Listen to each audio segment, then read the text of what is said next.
is there? What's up? I cannot hear myself at all because this music is so loud.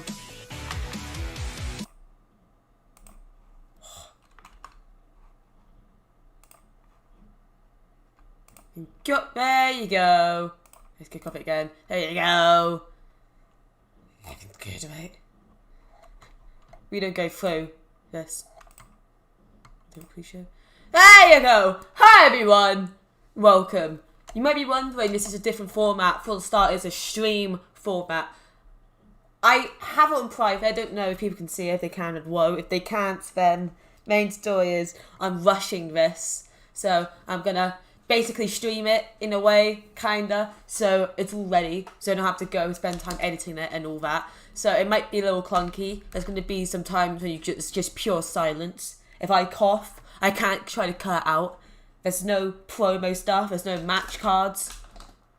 Yeah. So yeah, it's going to be a weird format. If this format works well for me, I might do this from now on because it's an easier format for me. And yeah, except for pay-per-views, maybe, probably. Yeah. It's the after show, 7th reign of 61, Vincent Kennedy McMahon. And he realizes that there's some level of chaos going on in each show. There's no one there instinctively each show to run things and make sure that things happen accordingly. For example, on the last SmackDown, since there was no general manager to back up to, AJ Styles went and annoyed Vince McMahon, which made him think, I don't want to deal with this in 2020. So let's get people who can deal with it for me. And announcing after Judgment Day, they might make their appearance on Judgment Day, and then they'll take control after Judgment Day. Anyway, new general managers for Raw and SmackDown. Because the general manager role can help build helpful storylines. The general manager role can help use people who aren't able to be used due to like big injuries or something like that. Like when you say Joe, Paige, Daniel Bryan when he was, wasn't able to wrestle for that 4 years. Okay. Wait, was it 4 years? Was it 2 years? It's only 2 years. Right? Daniel Bryan wasn't even able to wrestle for like 2 years and it felt way long. Anyway, going off topic very quickly. Usual thing. Let's go. Opening contest? Sure, opening contest, and reign of 58 in a terrible match. Shinsuke Nakamura defeated Team Mojo Rawley and Rob Gronkowski in a handicap match in 9:03 when Nakamura submitted Gronkowski with a cross armbar. Shinsuke with a 64, Rob with a 43, Mojo with a 47. I don't have many, low-level people that I can just have lose, and, it won't affect them since they're not on that high level. And Rob Gronkowski is still on the roster. So if it's that, I was like, sure, go ahead. Job away, my hombre. And that was literally all there is to that. And he probably won't be getting pushed to a big level because penalised for poor basics, being inexperienced, poor psychology. He's poor basics. Whoa. Shinsuke inconsistent with climbing ability. Mojo Rawley was inconsistent. Undertaker did some epic road age work. He was like, so Shinsuke, first you go and kill these two. These two, take it. Good. Then we get into a promo of 64. Roman Reigns and Jey Uso have a little confrontation backstage. Roman's like, we're homies. You're my Us and I'm your Us. Us. I sound like Jay. Become Judgment Day. I will show you who is the true tribal chief. And then when you accept that I am your tribal chief, your universal champion, the provider for our family, which I've always been for the longest time. Maybe because all back behind us, you can join me, make a Samoan stable or something like that. But if you try to get in my way before then, there might be some consequences. Because I'm still not afraid to beat down my cousin. Paul Heyman's there, holding the title, and then Roman and him leave. Once again, for people who've just joined in the series, for a start, hi, I'm not good with talking. It's been very apparent. I'm an okay actor. It's just, when I don't have a script to follow, I don't have a script for anything, it just doesn't go well. Like, that's the whole point. Yeah, I don't have a script, and I think of stuff on the fly, and it doesn't go well. That's the story. Going to a 7 reign of 58. Mouth's dry. In a double match, Chad Gable defeated Drew Gulak in 12:37 by pinfall. Gulak with a 55. Gable with a 54. Last week, was it? Last week they were teaming together. Now Gable's beating up Gulak. Gable with a inconsistent. Gulak with an inconsistent. I didn't mean to say whether, but I did. And I made it work. And of course I forgot to say, we are held in front of 7,731 people in the Cross Insurance Arena. Of course I'll forget that. Woo woo woo, Bray Wyatt, he is our friend. Yeah! Our friend! 7 reign of 66. So, of course, after last week, when Ramblin' Rabbit tried to, warn Dallas to be careful of his brother, because, he's lost his mind and has a split personality like Jekyll and Hyde, he was brutally murdered once again. But this time, everyone's asking Bray, is like, look, he's come back before, he can come back again, right? And Bray's like, I'm not too sure, Fireflies, but this time, he can come back. I think we've finally lost Ramblin' Rabbit. And, it's hard to deal with loss. I've had to deal with countless losses of family members, fictional or real. Because, he's trying to do a whole point of view. Bo was a horrible brother and he doesn't want family. Why? He lost IRS. He lost his dad. Because he got fired from the company. And it's basically sent him on a path of destruction. I'll be fully honest, it's kind of more of a filler storyline. While the Bliss storyline builds up, and they'll get him in there. Like what they're doing on Raw. Because that's one of the main reasons why I pay attention to WWE. Because the stuff they do with The Fiend and stuff they're doing with Alexa Bliss is actually interesting. At least for me. Anyway, stop for the rambling. Because I do that a lot. Wow. I channel the spirit of the Rambling Rabbit. Anyway. And it's kind of a kill-off segment for Rambling Rabbit. Because he's been killed many times. They literally made a jam. Like in one of the earlier episodes of Firefly Funhouse. And I think the build, the part of, you don't know who you're going to lose. You don't know when you're going to lose them. Bray lost Bo a long time ago. And it looks like now he's lost one of his dear and personal friends, Rambling Rabbit. I thought I lost him previously. With some miracle he returned, but it seems like miracles don't always happen. And Bo, you'll find that out very soon. And when you do, you better let him in.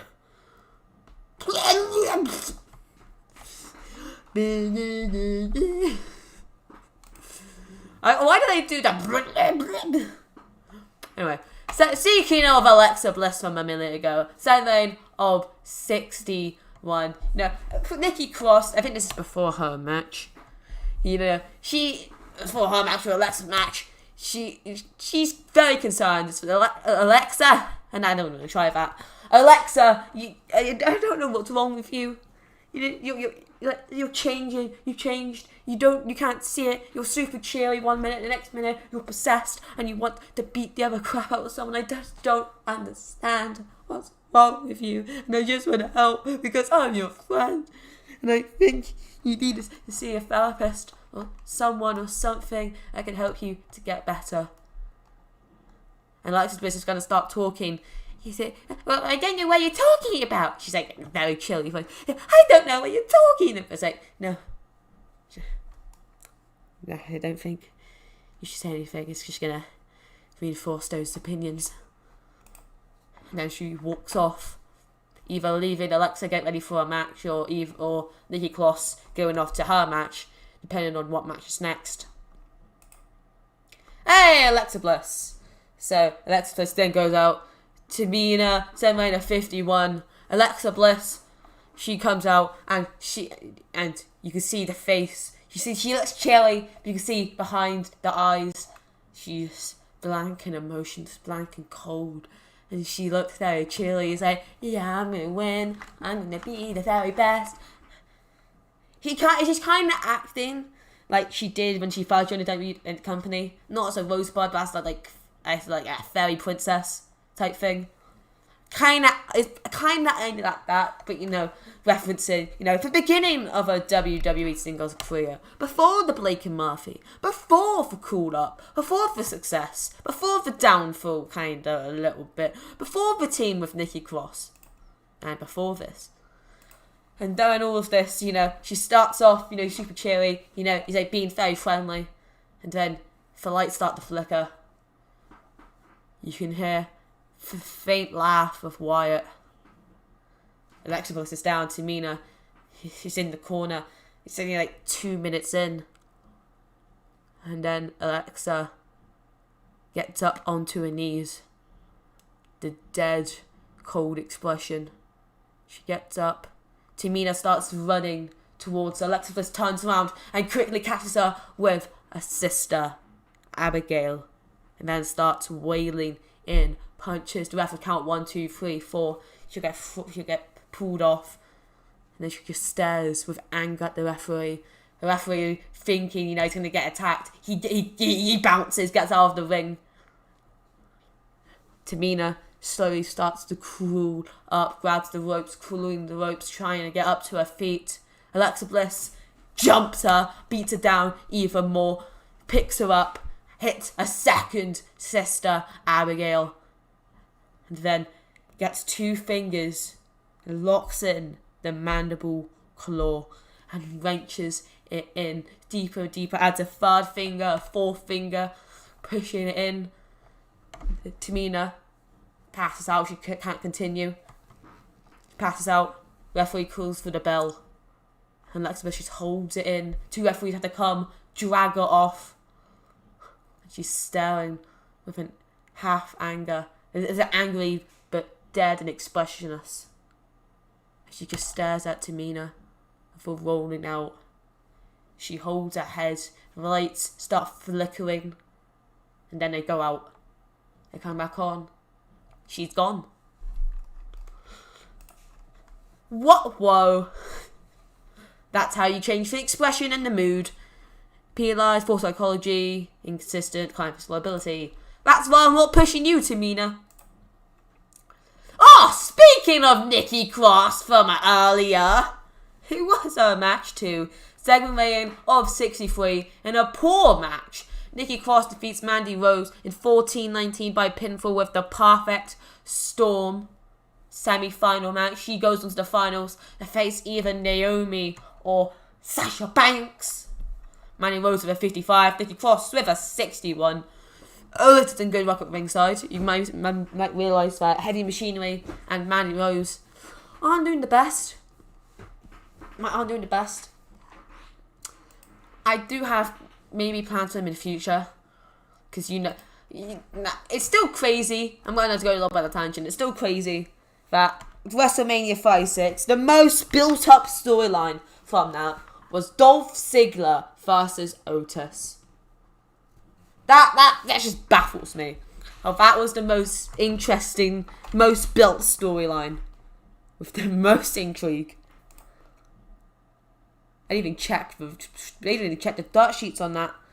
Okie dokie. Same lane of 57. A quick promo by Bo Dallas. He's not in his Bo leaf. I don't even know what gimmick he is on that movie. He hasn't been on TV in ages. I'm kind of shocked he wasn't fired along with Curtis Axel, to be fully honest with you. And he can't believe it either. And he's talking about his brother. He's confused about what happened to him back in 2014, 2013, when he first came onto the main roster. And then over time it got weirder and weirder, and he wanted to separate himself as far as he could from his brother, but it then led to, you know, jobber territory. And he stayed there and he stayed there and he couldn't get anywhere. And while he was with The Miz and trying to do that, his brother was aligning himself with a weird individual who couldn't contain his madness either. They were like built for each other. Of course, can't say the name Matt Hardy because, you know, he's in the other company. Winky wink wink. And then Bo and his old partner, they had a little bit of success and fought with his family. That was the first time they can count each other. And a notable thing. Oh, okay. Oh shit. There you go. Some stuff happened on the background of the screen. Oh, and stuff can happen. And then Bo was off TV. He wasn't seen as important. And as this happened, his brother came back. And, you know, his brother had actually gone Jekyll and Hyde. And all he wants his brother to come back, you know, for whatever. Oh, what is his last fucking name? No, it was Thunder.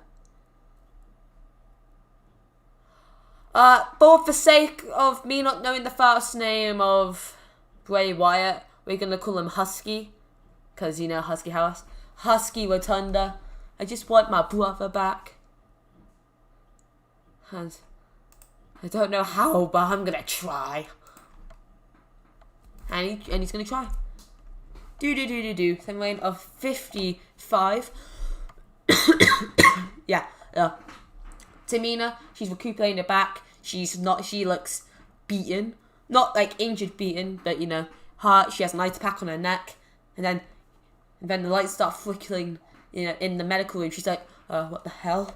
She gets up onto her feet, looks around, and then she darts and runs out the medical room. And she's running, and people are confused about flickering too. They're probably thinking it's no maintenance issue. And Tamina, she feels that's bliss. And then she's running away, and the lights cut out fully. They flicker a little bit, burst back on, and Alexa Bliss hits her sister Abigail onto Tamina. Starts raining some punches. You know, dead expression, but also anger. You know, whoa. Punching, laying in punches, picks her up, slams her into a table, not through the table. And then keeps punching her. And then, you know, picks her up.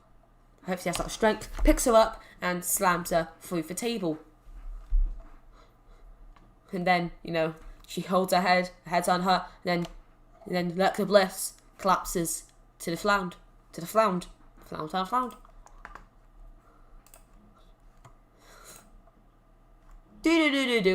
Second lane of 70. We have Fatal 4 in them. We're going to take this match for the Intercontinental title. Otis, Kalisto, Mustafa Ali, AJ Styles, and a poor match.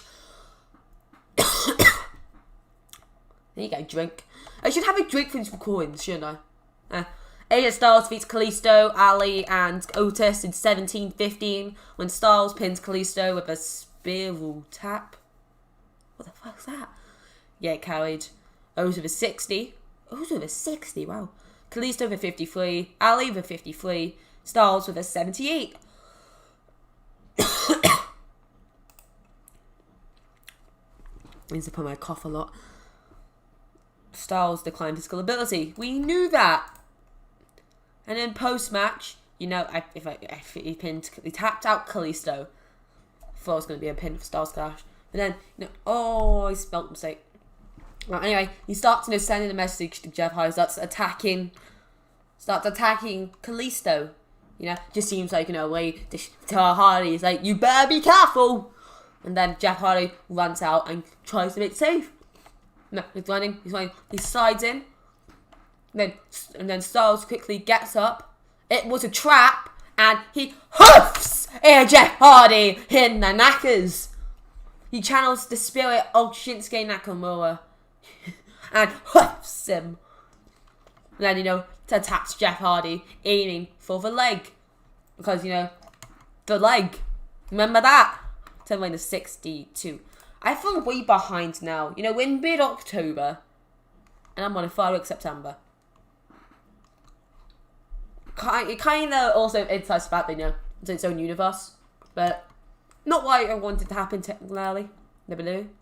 And the second match, number one contenders, women tournament. So I might have 61. And about that had a decent match from the crowd, but subpar wrestling. Sasha Banks defeats Naomi in 11:40 by submission with a Banks statement. During the match, probably the thing that led up to the Banks statement, Bayley distracts Naomi.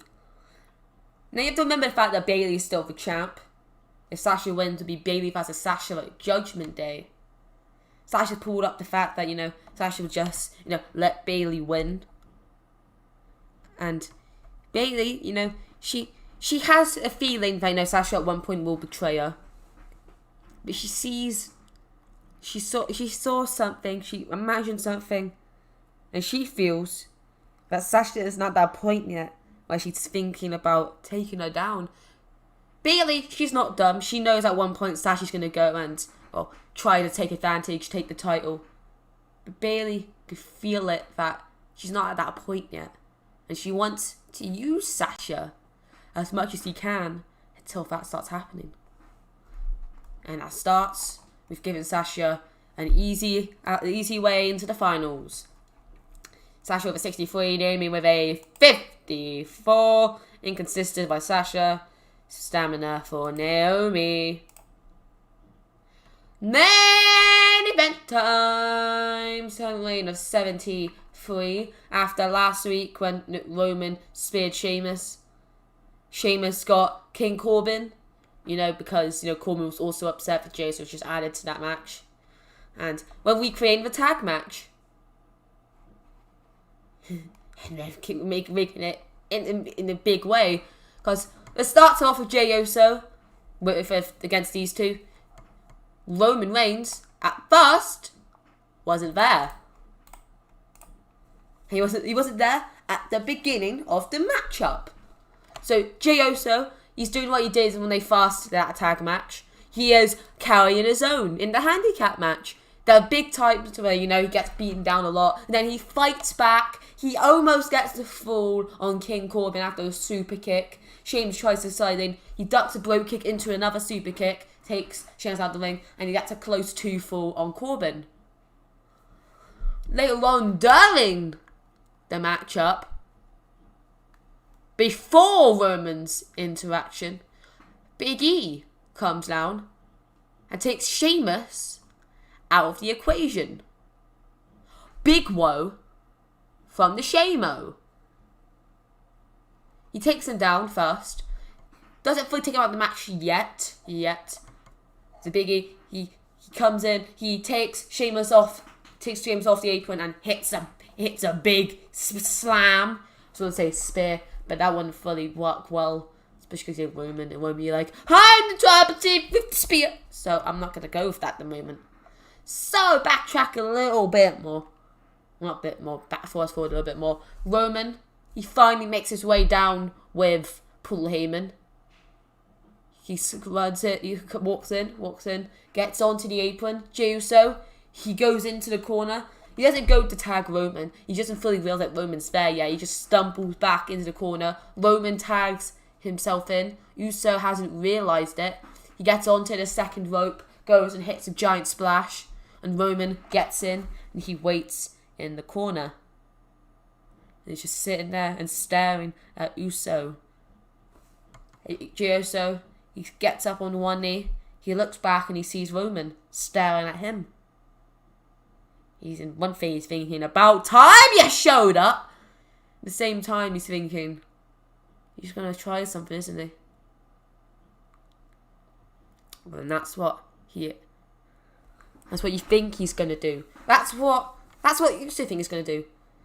And as Roman charges the spear King Corbin, Jey Uso hits him with a super kick. King Corbin, he realizes that Roman's the legal man, starts attacking Roman Reigns. Roman is getting beaten down. He starts making a comeback, throws him off. King Corbin goes for a clothesline, ducks a clothesline into his Superman punch. King Corbin goes and tries to tag in Sheamus, but Big E pulls Sheamus off the apron again, and then attacks him, spears him through a barricade. Sheamus is out of the equation. And King Corbin is kind of thinking he's screwed. Roman's in the corner. He is waiting. He's staring at him with intent. And just before he starts charging off, Jey Uso makes a quick tag on the back. Roman didn't fully realise it. He charges and hits Corbin with a big spear. And he has, of course, this anger on his face because, his cousin super kicked him. Goes for the pin. The ref doesn't count. And Roman, he's very pissed off. He grabs the ref. He almost punches. And then he notices as Jey Uso doesn't hit a super kick, but hits the Uso splash. And gets the 1, 2, 3.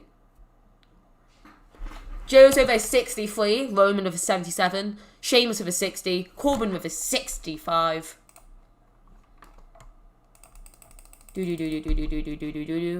Roman, only worth in half the bout. Sheamus inconsistent, climbed his ability.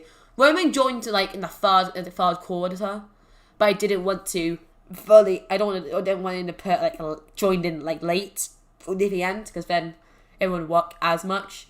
Yeah, because he already joined halfway through, so now I thought, I'll do that. Keeps his performance up a little bit more. Then we have 66. Roman, he's still holding. Well, he's not holding referee anymore because the ref went for the pin. He's still in the corner where he held the referee. He's looking down at Jey Uso. Jey Uso, he's over the top celebrating. Paul Heyman is staring at him like, oh no, what is Roman going to do? And the ref goes and grabs the championship for, well, actually, we're backing up. Jey Uso, without thinking about, Roman's title, he takes the title from Paul Heyman, who was probably just going to give it to Roman. He takes the title, and in the direction of Roman Reigns. He holds it up a little bit, for the camera's sake, and just stares down at it. Looks up at Roman, who is starting to walk brisk towards him, and they have a little face-to-face, not like a fully intense one, but Roman's basically giving him a big fat warning that you've done some mighty treacherous stuff here, cousin. And Jey Uso looks down at the toe one more time and shoves it. Oh, the hand, quote-unquote hand right now. He shoves it into the chest of Roman. Jey Uso, he's not being fully naive at the moment. He fucking realised that Roman left him out there for over half of the matchup to do everything on his own, to weaken the opponents on his own, and then was going to come in and take all the credit.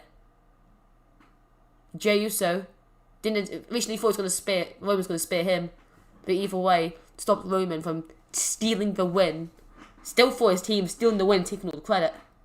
And he realised this before he tagged himself back in. So he shoves it into the chest of Roman. And then he leaves. And it's still in his chest. Roman's holding it with one hand. And he's staring at Uso. And the angry face starts to form. You know, like this type of angry face. Well, but, angrier. Stern. Roman-y. Yeah. 70! Still lost popularity, 24 regions, but I don't care. We got a label rate of 70. I don't care. PogChamp. Anyway, hope you all enjoyed. Make sure to hit that like button if you want to see more. Make sure to comment what you thought of the show. Any potential signings you want to see me potentially do. Any potential storylines that you have for me. Any potential challenges that you have for me. Comment them all down below. Suggestions will be very appreciated. Because it then makes it just, not I'm just thinking of other people contributing to this. Share this video, or share this quote-unquote stream, and all other TEW videos with people who also enjoy this type of content. Subscribe, notification bell, then there's a video or stream, have a second channel, ArchoToo, do the same stuff over there. Thank you, whoop-a-da-boo, peace out, goodbye. Yeah.